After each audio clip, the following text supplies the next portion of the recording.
You know, for several days this past week or so, maybe it's been a little bit more than a week and a half or so, I suppose, I've been following kind of a thread on Facebook. It's on one of those Facebook pages. There's pages for just about everything. And there's a page for licensed local pastors, which is what I am, and associate members. And so there was this post on there, and one of the people was kind of upset with the United Methodist position that only ordained elders in full connection are allowed to wear stoles. That's that long strip of cloth, that goes around the pastor's neck and hangs down. And the Methodist reason for this is that the yoke, or the stole, serves to represent that the pastor's being yoked to Christ through ordination. Well, since licensed local pastors like me are licensed rather than ordained, we're not supposed to wear stoles. Okay, that's in the ordinal. Elders in full connection can, associate members, probationary members, so forth. Licensed local pastors are not supposed to do that, although a lot of people do. And as I read that post, I noticed that a good many folks were upset, and they were hurt because they felt excluded by not being allowed to wear this stole while performing the very same duties as the elders do, the ordained elders. And this was really no surprise to me, this whole stole business, because before I actually got into this business, I took the time to study what was going on. So I researched the Book of Discipline, and I know what licensed local pastors can do, and I know what we can't do. And I knew this before I entered into ministry, and I accepted that, right? Even though I don't necessarily like all of the limitations or the exclusions, and then some of them are a little bit painful, that's just the way things are done in the denomination that I serve. And I bring this up not to whine about stoles, because I really don't want to wear those. You know how much those things cost? They're expensive. But I bring this example of stole-wearing woes up as minor as it might seem to be. It's nonetheless an example, just one example of an unfortunate truth, and that is that many churches, including the United Methodist Church, they got rules. They got rules, they got regulations, and they have practices, although perhaps well-intended, they have an unintended and unfortunate side effect, and that is that so many of these rules and practices tend to exclude people from full participation in the life of the church. It happens, and not just in the Methodist church. There are churches, and you know of them out there, that only allow members in good standing or members of that particular denomination to come to the Lord's table and take Holy Communion, right? There are a lot of churches who don't allow women to preach. Still others exclude women from leading committees, taking other leadership roles. Some don't even allow women to speak in front of the congregation, not even to read announcements. And again, other churches will exclude people from full participation in the church based on who they are, their sexual orientation, or their gender identity. It happens. It happens in our church. And it's at the center of a big controversy in our church, because although the United Methodist Church, in our social principles, this is how we say how we feel about things around us. They make this wonderful statement, and it says that the United Methodist Church believes that all persons are of sacred worth. Yes, I love that statement because it is so true. All persons are of sacred worth. I applaud that. I believe that to the very core of my being. But then our Book of Discipline, our church rule book, says that homosexuality or same-gender marriages are not compatible with Christian teaching. Therefore, people who are involved in that sort of thing cannot fully participate in the life of the church. They can't serve as a pastor. Okay? So, as with many other denominations, a lot of people who have hearts and gifts for Christ and ministry, they're being excluded, right, from the life and the ministries of the church in which they serve. Exclusion. It happens all the time. And it's not just the churchy church rules that do that either. Sometimes we manage to exclude people by ignoring them, by giving them the stare.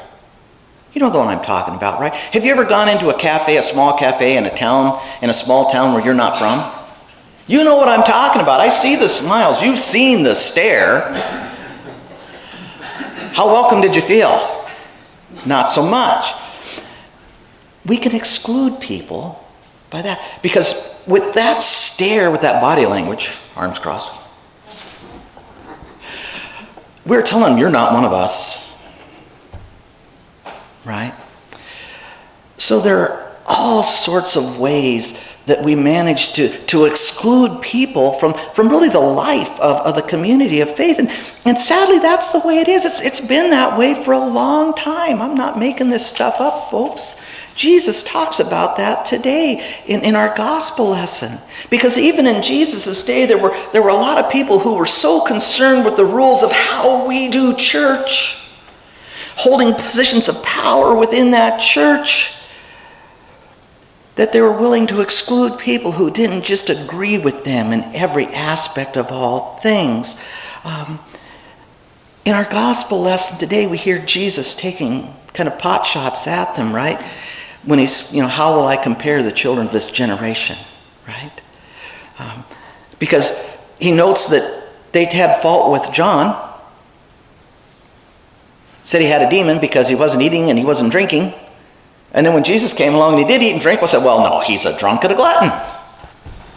Right? Because they weren't following the rules that the establishment had set, then they wanted to exclude them.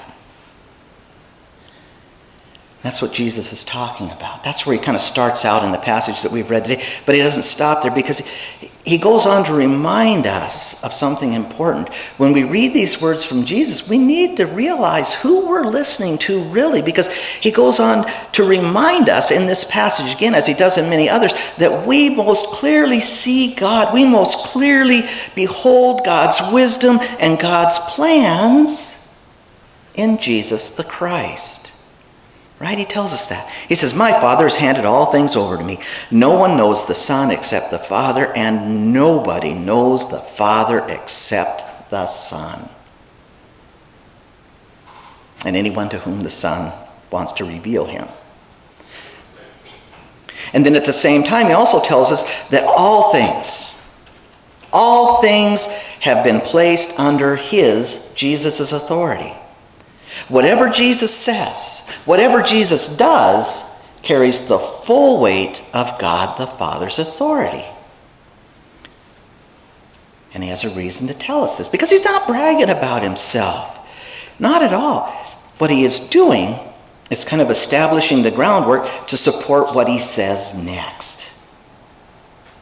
That's a marvelous statement. What it is a marvelous invitation that really shows us the very heart of God.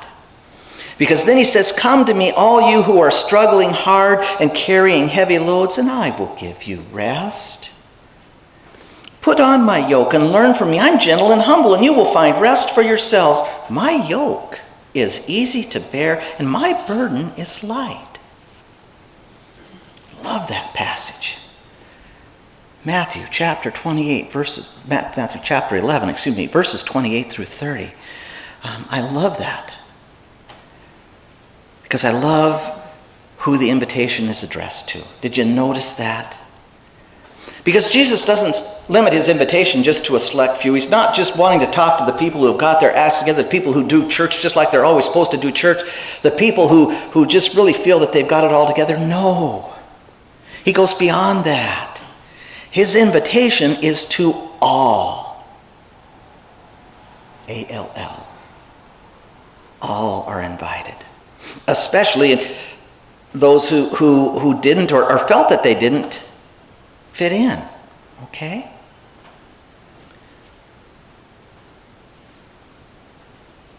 He does this for a reason, because he knows how we feel when we feel excluded. Right? To be made to feel that you're not worthy of inclusion into society or a place in worship basically means that you're unworthy of love. That's an awful burden to bear. And Jesus doesn't want us to carry that around. So in this invitation, we see Jesus taking steps to include and to share his love with those whom society and the community of faith sought to exclude.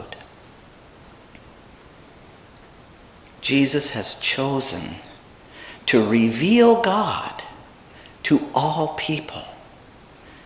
And Jesus does this for a very good reason. Because all people are precious to God. Every last one of us. God may not like what all of us are doing, but all of us,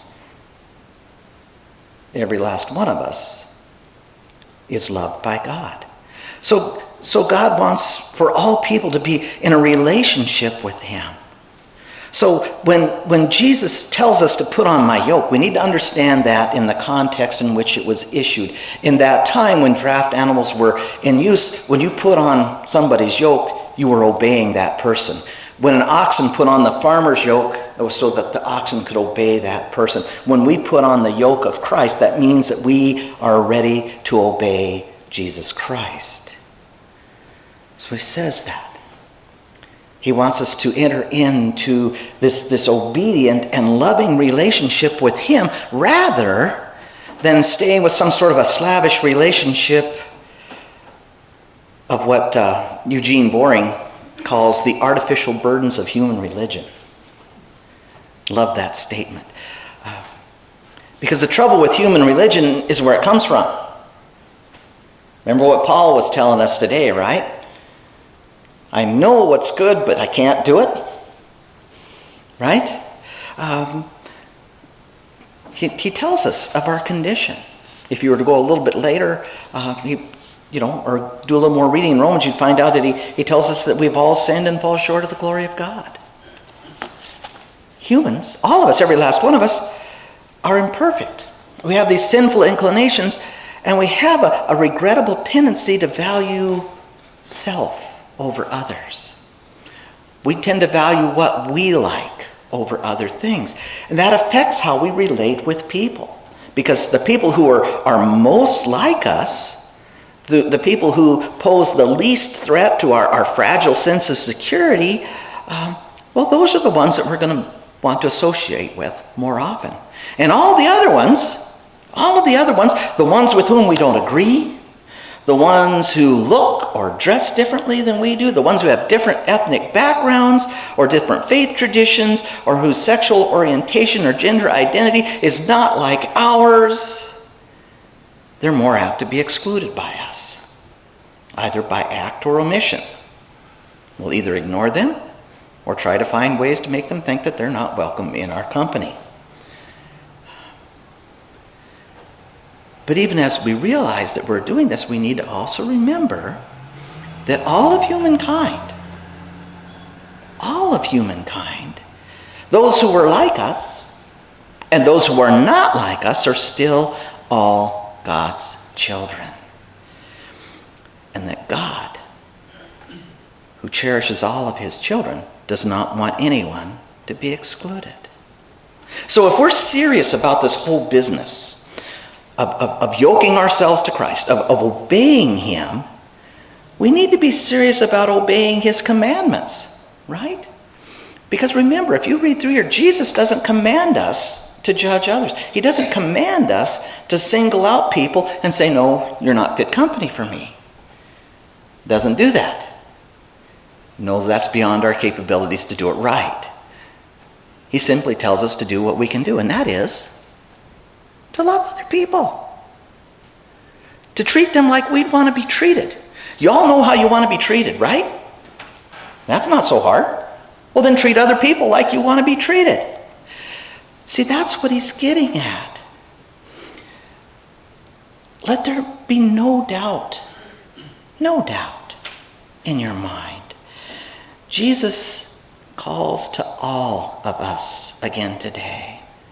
And he tells us again today that we are all loved and that we are all equally important to him. And yes, I know that so many of us in this room already know that. I know that.